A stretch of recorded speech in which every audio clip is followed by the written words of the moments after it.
answer that a little bit better, but I yeah. assume employees have been evacuated. Can you explain that process? Yeah. Well, actually, Jason will talk about that because I don't know who was on scene. I don't know if this is something you can answer or if this is a question for fire, but at some point, will they go in and attack the fire, or are they just around the perimeter at this point? Where Yeah, are at they? some point they will go in and attack it when it's safe. It's just not safe right now. I mean, right now there's just too many chemicals and it's just too dangerous for our firefighters to go in there. There are several different agencies and they're watching it very closely. There's a command post set up. Incident command is set up just a few miles away from here. And so they're monitoring it closely. But at this point, this fire could blow up at any time. And so they're just very concerned and they don't want to go anywhere near it right now. Several roads are closed. Yes. For people who live in the area, is there any timeline that they can expect these roads back open? They're closed indefinitely for right now. We have East Quincy Avenue that's closed at Watkins, and Watkins is closed north of Quincy, and so no one is allowed any access to the area just for safety reasons. Because of the possibility of explosions, what's the radius right now as far as like the perimeter that's been set in case that does happen? We're blocked off for several miles in each direction. Yeah, so you can't get anywhere near there. And also, airspace is blocked off as well. As you know, some of you have helicopters up and they're asking you to stay at least a mile or two away at the minimum. So nobody lives inside that radius? Nobody. There are no buildings? There's nowhere. The closest house is probably right there. And I would say, Jason, that's what, a few miles away at least? Yeah. Is there an expected time frame of when those chemicals will burn off so firefighters can go in? No, let me let Jason comment a little bit about that. He might have more information. Real quick, you said 5 miles away, but you have Ridgeview right here. Were they notified of any issues? And we're about 2 miles away right now. Yeah, Ridgeview, because they're right here. Yeah. The perimeter's been set up at 1 mile. At 1 mile? Yes. Okay, thank you for clarifying Yeah, so that. I just came from the IC. Jason Oates, JASON, Vice President of Government Affairs and Public Relations for Crestone Peak Resources. So I just came from the site. Obviously, we were in the stage of what they call completions or fracking on this site. It's a oil well. We have 4 oil wells on site that we're drilling. This is state land board property, and so we've been in contact with all regulatory agencies and are just working right now to establish the risks that are involved, as Ms. Delgado said, and wanting to make sure that we're not putting any firefighter in any sort of danger, because it is only equipment at this point and no life or safety issues going on. So who was on site when this happened?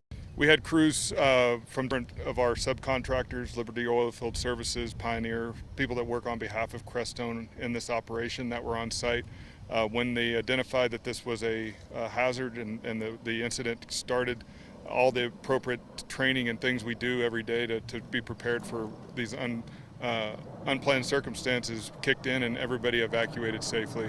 How many employees had to evacuate? There were approximately, I think the head count I received was 45 to 46 people on site. Everybody was accounted for within the first 10 minutes. We have what they consider a muster point, which is where we predetermine ahead of time if there is an emergency, go to the site and we'll count heads and make sure nobody's left on site. So we did that and everybody was off, and that's when it turned over to fire for response.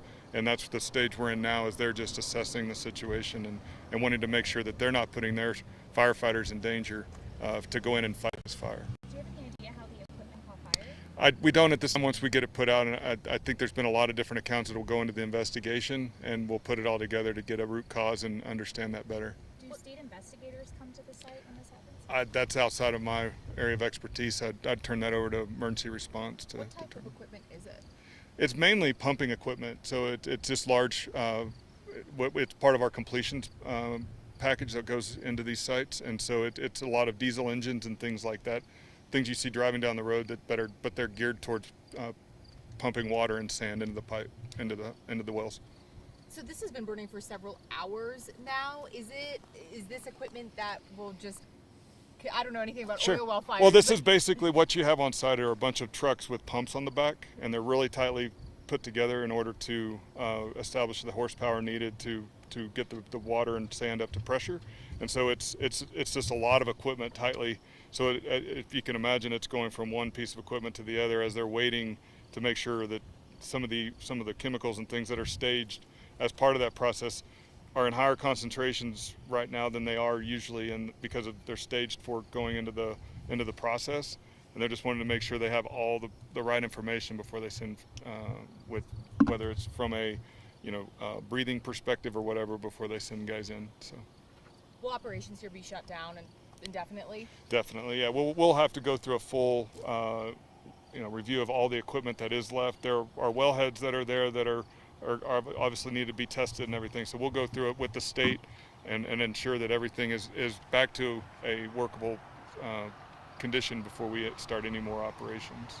You guys said no injuries. No injuries. And then can you also share, there's 4 wells on the site, correct? And then can you share about, you were in the completion stage of the Correct. drilling process? So it's roughly the 3rd stage in a construction of a well. So we construct the well site, we then drill the well, so actually put the well bore in, and then this is the stage where we go in and what they call fracture the rock to allow the oil and gas to go into the pipe and up to the surface to be put into pipelines and carried to market. So we're in that stage. There's a lot of equipment, as I stated, on site, and so that's the biggest thing right now. Is it's just a lot of tightly compacted equipment that they're trying to work around and potentially move in order to get the firefighters in there. Have you cracked the rock yet, or is it only the chemicals that you used? There's some so that's we were roughly, I think, in the first quarter of so part of the well has already been completed. There's 4 wells on site, and we go across the wells. We go, stage 1 of all the wells, stage 2, stage 3. So we're in stage 15 of these wells. So we're of 100, so we're about 15% up the well bore when this happened. I'll kind of ask the same question as well.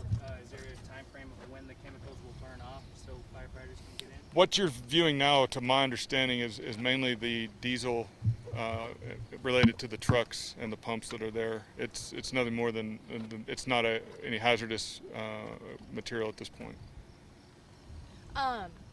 People all the way in the metro, very far away, saw this. Sure. Can you explain, why it looks so intense from so far away? Yeah, there's not, outside of the little bit of wind we're getting now, there's not a lot to dissipate. So you can see it going straight up, which keeps that plume intact. It would be similar to, I think, other fires we've had in the recent past around the rubber, up around the tire fires and things you see. I think it's just a condition of the conditions, the weather conditions we have right now. And luckily it's, we've got enough moisture recently to keep the risk of any grass fire, any of that at bay as well. We have a pretty good perimeter set up of cleared ground, so we're not expecting that to be a risk at this point. And I know you said that you don't know about state investigators coming on scene. Do you guys do your own investigation though? We'll do our own investigation, but again, this is it's a Crestone operation that is done by one of our subcontractors, so it'll be a collaboration with everybody involved that was on site to understand exactly what happened and who saw what and what transpired from there. How long does that take typically? Probably a few weeks. Thank you. Yeah, Thank you. Crestone dealt with stuff like this before? Have you guys had any incident like this in the past? Nothing at this stage. We have had some smaller incidents in the past up in Weld County when operating. It's just, part of this is being prepared to deal with it when they do happen, and I think our guys did really well in this case. No injuries and out safe, and now it's equipment that we can replace. As I say, in 2019, the one in Weld County with 5 people hurt, obviously a much better outcome in this situation. Definitely. I think it's all a testament to the training and the professionalism of the folks on site, and that site, there was different circumstances, but definitely better outcome for sure. Thank you. Just for correct title, so owner of the site, operator of the site? Operator. Yeah. Okay. So it's owned. So it's a whole. It gets into a whole different thing. It's just easier if you just say operator. Okay, operator. Okay, great. Thank you. Yeah. Thank you so much. You're It was nice welcome. to meet you. Yeah, nice to meet you too. If there's any other updates, I'll let you guys know. Okay, thank you. I like that thing. Hey Ginger, are they gonna move the detours at all further? Sorry for my phone going off 5,000 times. Makes sense.